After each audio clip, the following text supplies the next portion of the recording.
আসসালামু আলাইকুম। মহিলা দলের আমাদের জেসমিনা কানুনের একটা পারিবারিক অনুষ্ঠানে মেয়ের জন্মদিনে এরা গড়ে একটা আনন্দ করার জন্য একটা সবাই দৌড়ে ওনাকে নাচ করার জন্য তুলে দিয়েছে। এখন ৫-৬ মাস আগের ভিডিওটা আরেকজন শখ করে ওই ভিডিওটা মিডিয়াতে ডাউনলোড করেছে। কোন হারামি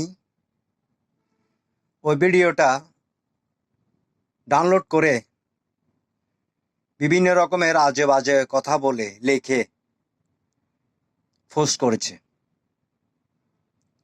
উনি সম্মানী ব্যক্তি, ওনার সম্মানটা ক্ষুণ্ণ করাটা ঠিক হয় নাই।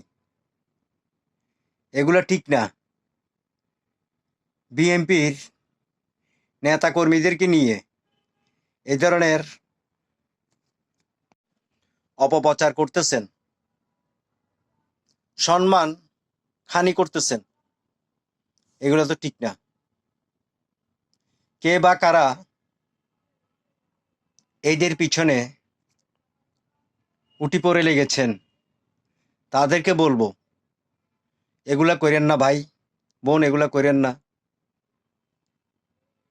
উনিও মহিলা, আপনি ছাড়ছেন, আপনিও মহিলা। ওনার এত এত জনপ্রিয়তা, ওনার জনপ্রিয়তা আপনি ক্ষুণ্ণ করতে পারবেন না। সবাই ওনাকে ভালোবাসে। আপনি যত কিছু লেখেন, যত কিছু করেন, ওনার সম্মান কখনো আপনি নষ্ট করতে পারবেন না। কারণ উনি এত জনপ্রিয়তা, আওয়ামী লীগ সরকার যখন দিনের ভোট রাতে করেছে, ওনাকে নির্বাচনে হারিয়ে দেওয়ার জন্য অনেক ভোট চুরি করেছে, কিন্তু এলাকার জনগণে ওনাকে এমনভাবে চেয়েছে, বিফল ভোটে জয় করেছিল আওয়ামী লীগের আমলে রাত্রে। অথচ অন্যান্য দলের আওয়ামী লীগের যারা নির্বাচন করেছে তারা অনেক ভোট কাজ করেছে, ওখানে রাত্রে দিয়ে দিয়েছে, মনে করছে ওনাকে হারিয়ে দিবে, হারতে পারে নাই। কারণ এমন এত এত ভোট দিয়েছে যে সবাই এই জেসমিন আফাকে, আওয়ামী লীগের আমলে যখন কেউ আসতে পারতেছে না, তখনই কিন্তু প্রথম অবস্থায় উনি মহিলা কমিশনার হয়েছিল। তাহলে ওনার জনপ্রিয়তার চিন্তা করেন, কেমন জনপ্রিয়তা।